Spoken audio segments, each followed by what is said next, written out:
قرآن فہمی کے بنیادی اصول۔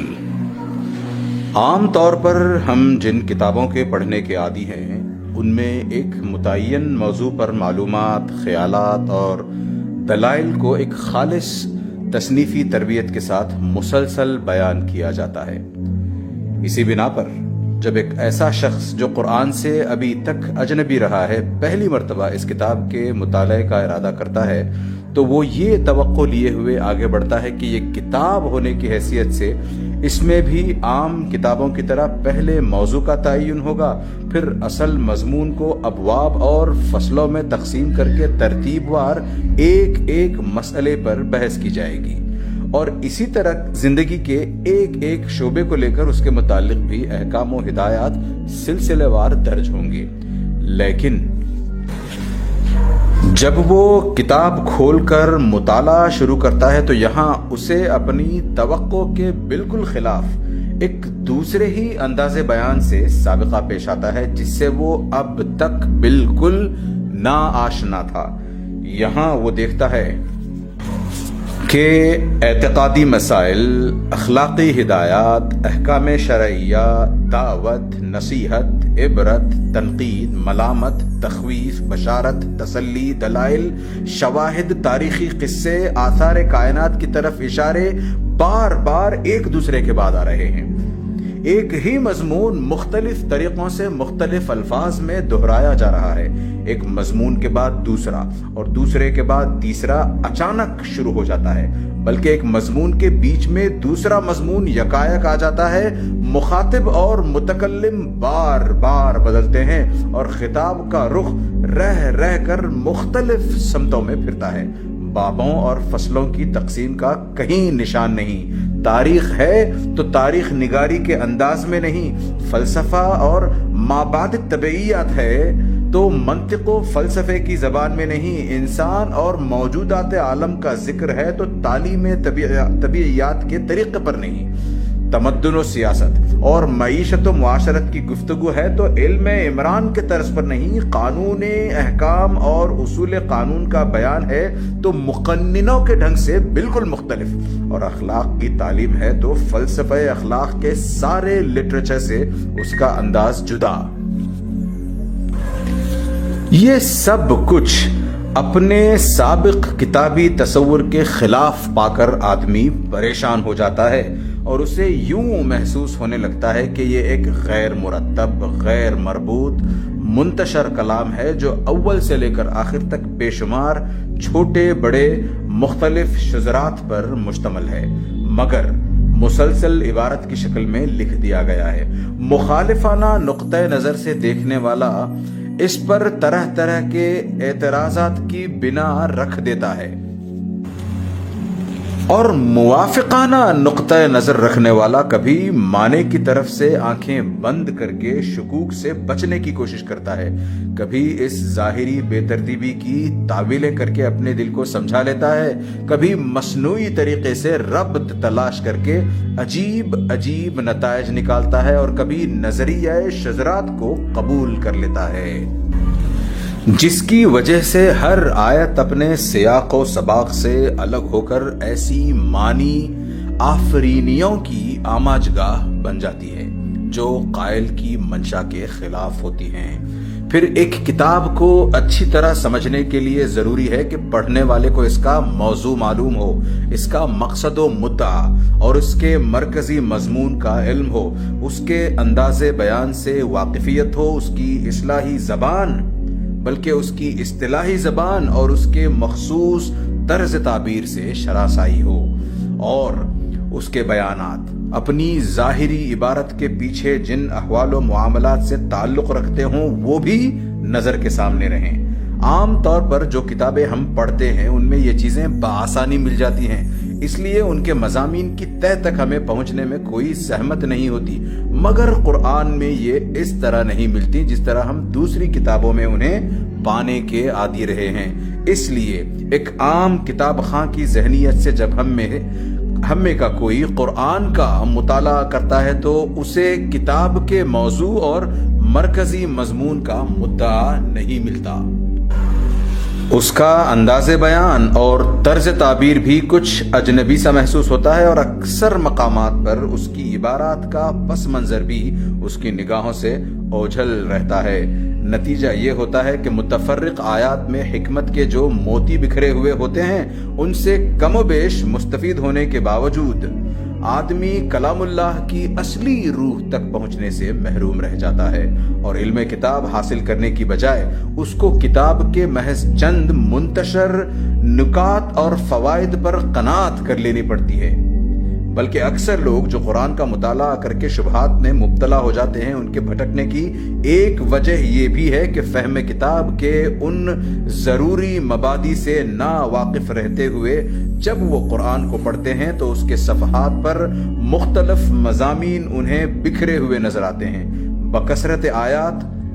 بکثرت آیات کا مطلب ان پر نہیں کھلتا۔ بہت سی آیات کو دیکھتے ہیں کہ بجائے خود نور حکمت میں جگمگا رہی ہیں، مگر سیاق عبارت میں بالکل بے جوڑ محسوس ہوتی ہیں۔ متعدد مقامات پر تعبیرات اور اسلوب بیان کی ناواقفیت انہیں اصل مطلب سے ہٹا کر کسی اور ہی طرف لے جاتی ہے، اور اکثر مواقع پر پس منظر کا صحیح علم نہ ہونے سے شاید شدید غلط فہمیاں بھی پیش آ سکتی ہیں۔ قرآن کس قسم کی کتاب ہے؟ اس کے نزول کی کیفیت اور اس کی ترتیب کی نوعیت کیا ہے؟ اس کا موضوع گفتگو کیا ہے؟ اس کی ساری بحث کس مدعا کے لیے ہے؟ کس مرکزی مضمون کے ساتھ اس کے یہ بے شمار مختلف النوع مضامین وابستہ ہیں؟ کیا طرز استدلال اور کیا طرز بیان اس نے اپنے مدعا کے لیے اختیار کیا ہے؟ یہ اور ایسے ہی چند ضروری سوالات ہیں جن کا جواب صاف اور سیدھے طریقے سے اگر آدمی کو ابتدا ہی میں مل جائے تو وہ بہت سے خطرات سے بچ سکتا ہے، اور اس کے لیے فہم و تدبر کی راہیں کشادہ ہو سکتی ہیں۔ عام لوگوں کی قدرت سے تو یہ بات خارج ہے کہ وہ برسوں کے غائر مطالعے اور تلاش و تجسس سے بھی ان سوالات کا جواب خود حاصل کر سکیں۔ دراصل یہ قرآن کے شارحین و مفسرین کا کام ہے کہ وہ اس کتاب پاک کا مطالعہ کرنے والوں کو ان کی مشکلات سمجھیں اور ان کے لیے زیادہ سے زیادہ سہولتیں مہیا کریں۔ اب تک زیادہ تر توجہ یا تو ان لوگوں کے مقابلے پر صرف کی گئی ہے جو قرآن کو مخالفانہ نقطہ نظر سے دیکھتے ہیں اور اپنے شبہات اور اعتراضات سے نور حق کو بجھانے کی کوشش کرتے ہیں، یا پھر ان لوگوں کی ضروریات کو ملحوظ رکھا گیا ہے جو پہلے ہی سے ایمان رکھتے ہیں، لیکن اب وہ لوگ ہماری توجہ کے زیادہ مستحق ہیں جو کسی مخالفانہ جذبے کے بغیر کھلے دل سے قرآن پڑھنے کے لیے تیار ہیں اور اسے سمجھ کر ایمان اور علم حق کی روشنی حاصل کرنا چاہتے ہیں یا کر سکتے ہیں۔ انہیں بہت زیادہ علمی پیچیدگیوں اور محققانہ گہرائیوں کی حاجت نہیں، عام فہم طریقے سے چند مبادی ان کے ذہن نشین کر دینے کی ضرورت ہے تاکہ آگے چل کر انہیں قرآن کے مطالعے میں کوئی الجھن پیش نہ آئے۔ جو شخص قرآن میں تصنیفی ترتیب تلاش کرتا ہے اور وہاں اسے نہ پا کر کتاب کے صفحات میں بھٹکنے لگتا ہے، اس کی پریشانی کی اصل وجہ وہی غلط فہمی ہے جس کی طرف اوپر اشارہ کیا جا چکا ہے۔ اس نے اس گمان کے ساتھ مطالعہ شروع کیا کہ وہ مذہب کے موضوع پر ایک کتاب پڑھنے چلا ہے۔ مذہب کا موضوع اور کتاب، ان دونوں کا تصور اس کے ذہن میں وہی تھا جو بالعموم مذہب اور کتاب کے متعلق ذہنوں میں ہوتا ہے، مگر جب وہاں سے اپنے ذہنی تصور سے بالکل ہی مختلف ایک چیز سے سابقہ پڑے تو وہ اپنے آپ کو اس سے مانوس نہ کر سکا، اور سر رشتہ مضمون ہاتھ نہ آنے کے باعث اس نے بین السطور یوں بھٹکنا شروع کر دیا جیسے وہ ایک اجنبی مسافر ہے جو کسی نئے شہر کی گلیوں میں کھو گیا ہے۔ اس گم گشتگی سے بچنے کے لیے اسے پہلے ہی مرتبہ یہ بتا دینا چاہیے کہ تم جس کتاب کو پڑھنے جا رہے ہو وہ تمام دنیا کے لٹریچر میں اپنے طرز کی ایک ہی کتاب ہے۔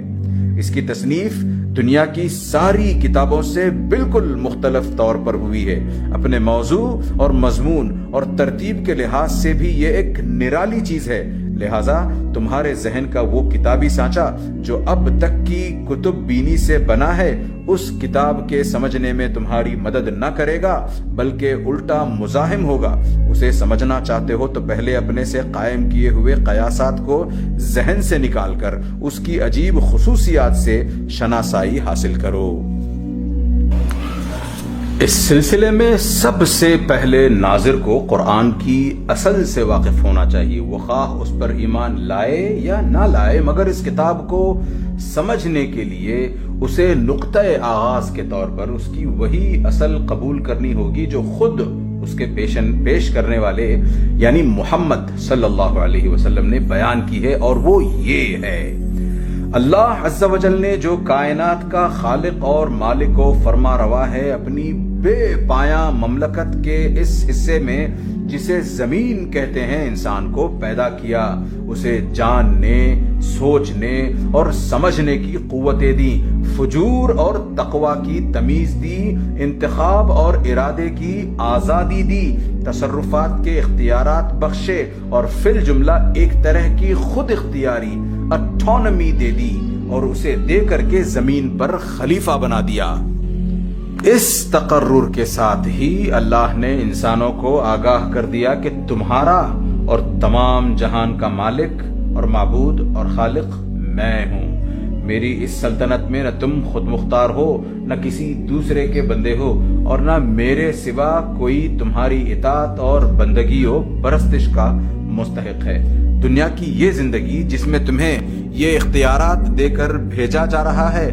دراصل تمہارے لیے ایک امتحان کی مدت ہے، جس کے بعد تمہیں میرے پاس آنا ہوگا اور میں تمہارے کام کی جانچ کر کے فیصلہ کروں گا کہ تم میں سے کون امتحان میں کامیاب رہا ہے اور کون ناکام۔ تمہارے لیے صحیح رویہ یہ ہے کہ مجھے اپنا واحد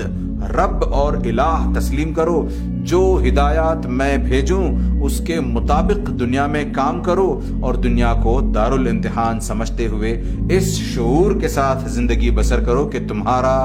اصل مقصد میرے آخری فیصلے میں کامیاب ہونا ہے۔ اس کے برعکس تمہارے لیے ہر وہ رویہ غلط ہے جو اس سے مختلف ہو۔ اگر پہلا رویہ اختیار کرو گے جسے اختیار کرنے کے لیے تم آزاد ہو تو تمہیں دنیا میں امن و اطمینان حاصل ہوگا، اور جب میرے پاس لوٹ کر آؤ گے تو میں تمہیں ابدی راحت و مسرت کا وہ گھر دوں گا جس کا نام جنت ہے۔ اور اگر دوسرے کسی رویے پر چلو گے جس پر چلنے کی تم کو آزادی تو ہے، تو دنیا میں تم کو فساد اور بے چینی کا مزہ چکھنا ہوگا، اور دنیا سے گزر کر عالم آخرت میں جب آؤ گے تو ابدی رنج و مصیبت کے اس گڑھے میں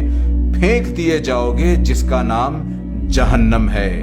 یہ فہمائش کر کے اللہ نے نوع انسانی کو زمین میں جگہ دی اور انسان اول کو وہ ہدایت بھی دے دی جس کے مطابق اس نو کو زمین میں کام کرنا چاہیے تھا، مگر رفتہ رفتہ انسان اس ہدایت سے منحرف ہو گئے، صحیح رویے کو چھوڑ کر غلط رویوں پر چل پڑے، یہاں تک کہ جو ہدایت دی گئی تھی اسے بھی انہوں نے یا تو اپنی غفلت اور بے پرواہی سے گم کر دیا یا شرارت سے مسخ کر کے اپنی خواہشات کے مطابق ڈھال لیا۔ اس کے بعد اللہ تعالی مختلف قوموں اور ملکوں میں بار بار اپنے پیغمبر بھیجتا رہا جن کا کام یہ تھا کہ صحیح رویے کی طرف انسان کو دعوت دیں، جس ہدایت کو انسانوں نے گم یا مسخ کر دیا ہے اسے پھر اصلی صورت میں پیش کریں، اور انسانوں میں سے جو لوگ اس دعوت کو قبول کر کے خدائی ہدایت کی پیروی کرنے کے لیے تیار ہوں انہیں منظم کر کے ایسی امت بنائیں جو خود اللہ کے قانون کی پابند ہو اور دنیا میں قانون الہی کی اطاعت قائم کرنے اور اس قانون کے خلاف ورزی بند کرنے کے لیے جد و جہد کرے۔ پیغمبر ہزارہا برس تک دنیا میں آتے رہے، وہی ایک دعوت اور وہی ایک ہدایت پیش کرتے رہے، اور اگر انسانوں کے کسی گروہ نے ان کی دعوت قبول کی تو خدا کے مطیع فرمان یا پھر مطیع فرمان یعنی مسلم بندوں میں ہو کر کے وہی ایک امت بناتے رہے، مگر ہمیشہ یہی ہوتا رہا ہے کہ انسانوں کی ایک کثیر تعداد نے تو اس دعوت کو قبول ہی نہ کیا، اور جنہوں نے قبول کر کے امت مسلمہ کی حیثیت اختیار کی وہ رفتہ رفتہ خود بگڑتے چلے گئے، حتیٰ کہ ان میں سے بعض امتیں ہدایت الہی کو بالکل ہی گم کر بیٹھیں، اور بعض نے خدا کے ارشادات کو اپنی تحریفات اور آمیزشوں سے مسخ کر دیا۔ آخر کار محمد صلی اللہ علیہ وسلم کو اسی کام کے لیے مبعوث کیا گیا جس کے لیے پچھلے انبیاء آتے رہے تھے۔ عام انسان اور پچھلے انبیاء کی بگڑی ہوئی امتیں سب ان کے مخاطب تھے، سب کو صحیح رویے کی طرف دعوت دینا، سب کو از سر نو خدا کی ہدایات پہنچا دینا، اور جو اس دعوت و ہدایت کو قبول کریں انہیں ایک ایسی امت بنا دینا ان کا کام تھا جو ایک طرف خود اپنی زندگی کا نظام خدا کی ہدایت پر قائم کرے اور دوسری طرف دنیا کی اصلاح کے لیے جد و جہد کرے۔ اسی دعوت و ہدایت کی یہ کتاب قرآن ہے جو اللہ تعالی نے محمد الرسول اللہ صلی اللہ علیہ وسلم پر نازل فرمائی۔ اس کتاب کے لیے اس نے ایسا انتظام کر دیا کہ نہ یہ گم ہو سکتی ہے اور نہ ہی مسخ کی جا سکتی ہے۔ قرآن کی یہ اصل معلوم ہو جانے کے بعد ناظرین کے لیے یہ سمجھنا آسان ہو جاتا ہے کہ اس کتاب کا موضوع کیا ہے، اس کا مرکزی مضمون کیا ہے اور اس کا مدعا کیا ہے۔ اس کا موضوع انسان ہے، اس اعتبار سے کہ بلحاظ حقیقت نفس الامری اس کی فلاح اور اس کا خسران کس چیز میں ہے۔ اس کا مرکزی مضمون یہ ہے کہ ظاہر بینی یا قیاس آرائی یا خواہش کی غلامی کے سبب انسان نے خدا اور نظام کائنات اور اپنی ہستی اور حیات دنیاوی کے مال و انجام کے متعلق جو نظریات قائم کیے ہیں اور ان کی بنا پر جو رویے اختیار کیے ہیں وہ سب حقیقت نفس الامری کے لحاظ سے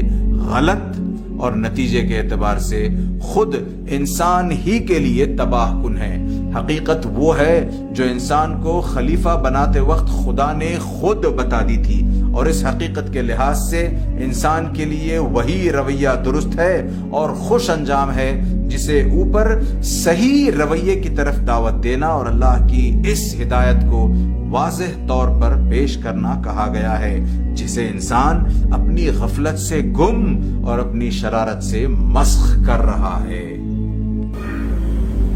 ان تین بنیادی امور کو ذہن میں رکھ کر کوئی شخص قرآن کو دیکھے تو اسے صاف نظر آئے گا کہ یہ کتاب کہیں اپنے موضوع سے بال برابر بھی نہیں ہٹی ہے۔ اول سے آخر تک اس کے مختلف نوع مضامین اس کے مرکزی مضمون کے ساتھ اس طرح جڑے ہیں جیسے ایک ہار کے چھوٹے بڑے رنگ برنگ کے جواہر ہار کے رشتے میں مربوط و منسلک ہوتے ہیں۔ وہ زمین و آسمان کی ساخت، انسان کی خلقت، آثار کائنات کے مشاہدات، گزری ہوئی قوموں کے واقعات، مختلف قوموں کے عقائد و اخلاق اور اعمال پر تنقید، مابعد الطبیعی، امور و مسائل کی تشریح اور بہت سی دوسری چیزوں کا ذکر کرتا ہے، مگر اس لیے نہیں کہ اسے طبیعیات یا طبعیات یا تاریخ یا فلسفہ یا کسی اور فن کی تعلیم دینی ہے، بلکہ اس لیے کہ اسے حقیقت نفس الامری کے متعلق انسانی گروہوں کے تصورات کی تردید کر کے اصل حقیقت لوگوں کے ذہن نشین کرنی ہے اور خلاف حقیقت رویے کی غلطی اور بد انجامی واضح کر کے اس رویے کی طرف دعوت دینی ہے جو مطابق حقیقت اور خوش انجام ہے۔ یہی وجہ ہے کہ وہ ہر چیز کا ذکر صرف اس حد تک اور اس انداز سے کرتا ہے جو اس مدعا کے لیے ضروری ہے۔ ہمیشہ ان چیزوں کا ذکر بقدر ضرورت کرنے کے بعد غیر متعلق تفصیلات کو چھوڑ دینے تاہم اپنے مقصد اور مرکزی مضمون کی طرف رجوع کرتا ہے اور اس کا سارا بیان انتہائی یکسانی کے ساتھ دعوت کے محور پر گھومتا رہتا ہے، مگر قرآن کے طرز بیان اور اس کی ترتیب اور اس کے بہت سے مضامین کو آدمی اس وقت تک اچھی طرح نہیں سمجھ سکتا جب تک وہ اس کی کیفیت نظم کو اچھی طرح سمجھ نہ لے۔ یہ قرآن اس نوعیت کی کتاب نہیں ہے کہ اللہ تبارک و تعالی نے بیک وقت اسے لکھ کر محمد صلی اللہ علیہ وسلم کو دے دی ہو اور کہہ دیا ہو کہ اسے شائع کر کے لوگوں کو ایک خاص رویے زندگی کی طرف بلائیں۔ نیز یہ اس نوعیت کی کتاب بھی نہیں ہے کہ اس میں تجریدی یعنی ایبسٹریکٹ طریقے پر موضوع اور مرکزی مضمون کے متعلق بحث کی گئی ہو۔ یہی وجہ ہے کہ اس میں نہ تنصیفی ترتیب پائی جاتی ہے اور نہ کتابی اسلوب۔ دراصل اس کی نوعیت یہ ہے کہ اللہ تبارک و تعالی نے اپنے ایک بندے کو پیغمبری خدمت کے لیے منتخب کیا اور اسے حکم دیا کہ اپنے شہر اور اپنے قبیلے سے دعوت کی ابتدا کرے۔ یہ کام شروع کرنے کے لیے آغاز میں جن ہدایات کی ضرورت تھی صرف وہی دی گئیں اور وہ زیادہ تر 3 مضامین پر مشتمل تھیں۔ ایک پیغمبر کو اس امر کی تعلیم کہ وہ خود اپنے آپ کو اس عظیم الشان کام کے لیے کس طرح تیار کریں، دوسرے حقیقت نفس الامری کے متعلق ابتدائی معلومات اور حقیقت کے بارے میں ان غلط فہمیوں کی مجمل تردید جو گرد و پیش کے لوگوں میں پائی جاتی ہیں جن کی وجہ سے ان کا رویہ غلط ہو رہا تھا۔ تیسرے، صحیح رویے کی طرف دعوت اور ہدایت الہی کے ان بنیادی اصول اخلاق کا بیان جن کی پیروی میں انسان کے لیے فلاح و سعادت ہے۔ شروع کے یہ پیغامات ابتدائی دعوت کی مناسبت سے بہت چھوٹے چھوٹے بولوں پر مشتمل تھے جن کی زبان نہایت شستہ، نہایت شیریں، نہایت پر اثر اور مخاطب قوم کے مذاق کے مطابق بہترین ادبی رنگ لیے ہوئے تھی تاکہ دلوں میں یہ بول نشتر کی طرح پیوست ہو جائیں، کان خود بخود ان کے ترنم کی وجہ سے ان کی طرف متوجہ ہوں اور زبانیں ان کے حسن تناسب کی وجہ سے بے اختیار ہو کر انہیں دہرانے لگیں۔ پھر ان میں مقامی رنگ بھی زیادہ تھا، اگرچہ بیان تو کی جا رہی تھی عالمگیر صداقتیں، مگر ان کے لیے دلائل و شواہد اور مثالیں اس قریب ترین ماحول سے لی جاتی تھیں جس سے مخاطب لوگ اچھی طرح مانوس تھے۔ انہی کی تاریخ، انہی کی روایات، انہی کے روزمرہ مشاہدے میں آنے والے آثار، انہی کی اعتقادی اور اجتماعی و اخلاقی خرابیوں پر ساری گفتگو تھی تاکہ وہ اس سے اثر لے سکیں۔ یہ دعوت جو ابتدائی مرحلے میں دی گئی تھی اس کا رد عمل 3 صورتوں میں ہوا۔ چند صالح آدمی اس دعوت کو قبول کر کے امت مسلمہ بننے کے لیے تیار ہو گئے، ایک کثیر تعداد جہالت یا خود غرضی یا آبائی طریقے کی محبت کے سبب مخالفت پر آمادہ ہو گئی۔ مکہ اور قریش کے حدود سے نکل کر اس نئی دعوت کی آواز کا نسبتاً زیادہ وسیع حلقے میں رسائی ہوئی۔ یہاں سے اس دعوت کا دوسرا مرحلہ شروع ہوتا ہے۔ اس مرحلے میں اللہ تبارک و تعالی نے اپنے نبی کو پرجوش خطبوں کی شکل میں پیغامات بھیجنے شروع کیے جن میں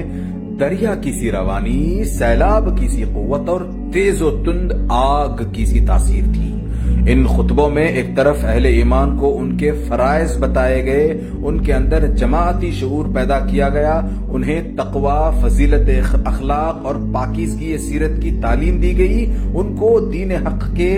اس کی تبلیغ کے طریقے بتائے گئے، کامیابی کے وعدوں اور جنت کی بشارتوں سے ان کی ہمت بندھائی گئی، انہیں صبر و ثبات اور بلند حوصلگی کے ساتھ اللہ کی راہ میں جد و جہد کرنے پر ابھارا گیا اور فداکاری کا ایسا شدید جوش و ولولہ ان میں پیدا کیا کہ وہ ہر مصیبت جھیلنے اور مخالفت کے بڑے بڑے طوفانوں کا مقابلہ کرنے کے لیے تیار ہو جائیں۔ دوسری طرف مخالفین اور راہ راست سے منہ موڑنے والوں اور غفلت کی نیند سونے والوں کو پچھلی قوموں کے انجام سے ڈرایا گیا جن کی تاریخ سے وہ خود واقف تھے۔ تباہ شدہ بستیوں کے آثار سے عبرت دلائی گئی جن کے کھنڈروں پر سے شب و روز اپنے سفروں میں ان کا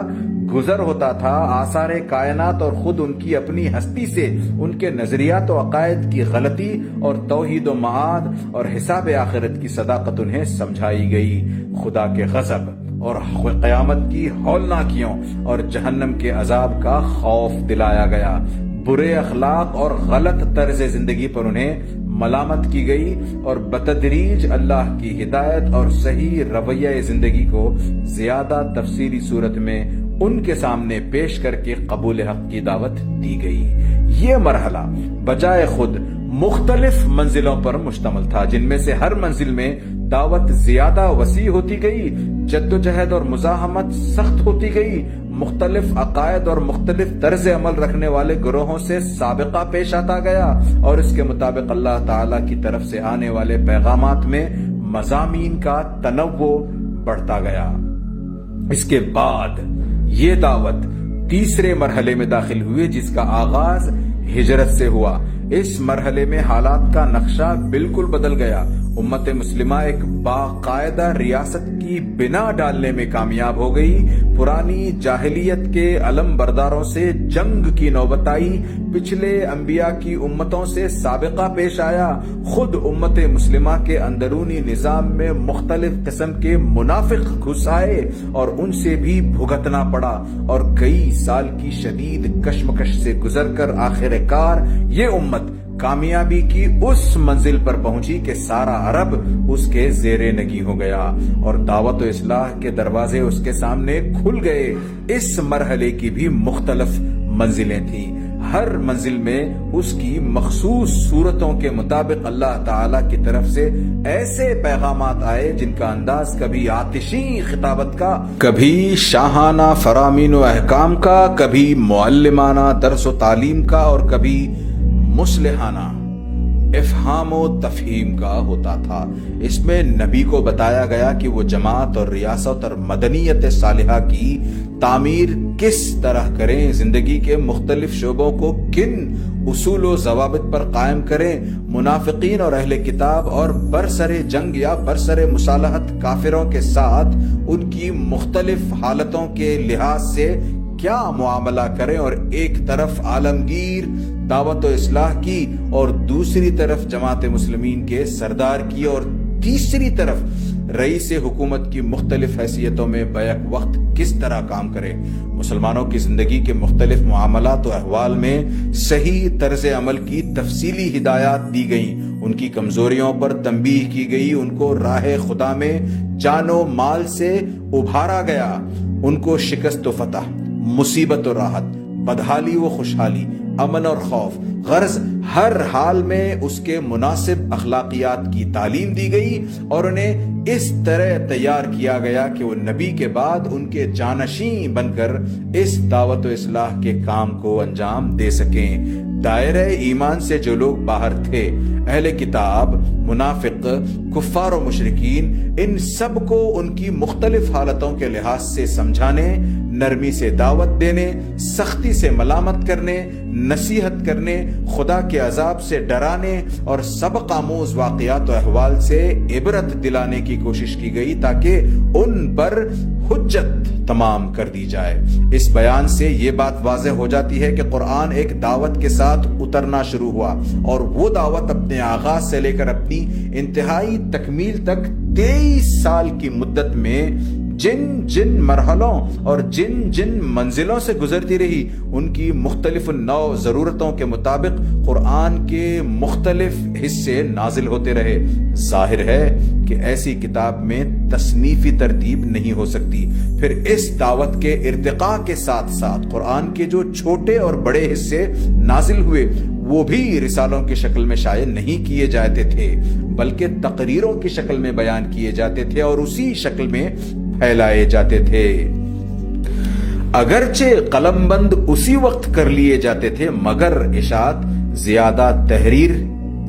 تر تحریری نہیں بلکہ زبانی ہوتی تھی۔ اسی لیے ان کا اسلوب تحریری نہ تھا بلکہ خطابت کا اسلوب تھا۔ پھر یہ خطابت بھی ایک پروفیسر کے لیکچروں کی سی نہیں بلکہ ایک دائی کے خطبوں کی سی تھی، جسے دل اور دماغ، عقل اور جذبات ہر ایک سے اپیل کرنا ہوتا ہے، ہر قسم کی ذہنیتوں سے سابقہ پیش آتا ہے۔ اپنی دعوت و تبلیغ اور علمی تحریک کے سلسلے میں بے شمار